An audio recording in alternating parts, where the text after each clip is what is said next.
আপনি কি সব খাবার ফ্রিজে রেখে রাখেন? জেনে রাখুন, কিছু খাবার ফ্রিজে রাখলে উপকার না হয়ে উল্টো ক্ষতি করে।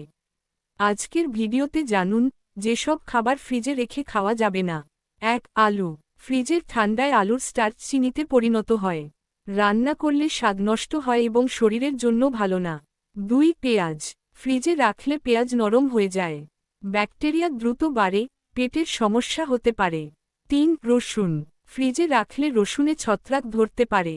স্বাদ ও পুষ্টিগুণ কমে যায়। ৪. টমেটো। ফ্রিজে রাখলে টমেটোর স্বাভাবিক স্বাদ নষ্ট হয়। ভেতরের কোষ ভেঙে গিয়ে নরম হয়ে যায়। ৫. মধু। মধু কখনোই ফ্রিজে রাখা উচিত নয়। ফ্রিজে রাখলে মধু জমে যায় এবং গুণগত মান কমে।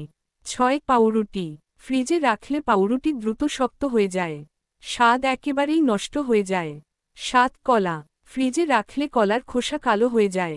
পাকার স্বাভাবিক প্রক্রিয়া বন্ধ হয়ে যায়। ৮. কফি। ফ্রিজে রাখলে কফি অন্য খাবারের গন্ধ টেনে নেয়।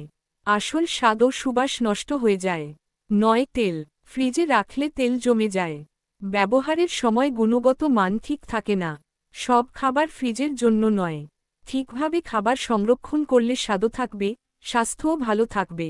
ভিডিও ভালো লাগলে লাইক দিন, কমেন্ট করুন এবং এমন আরও দরকারি ভিডিও পেতে চ্যানেলটি সাবস্ক্রাইব করুন।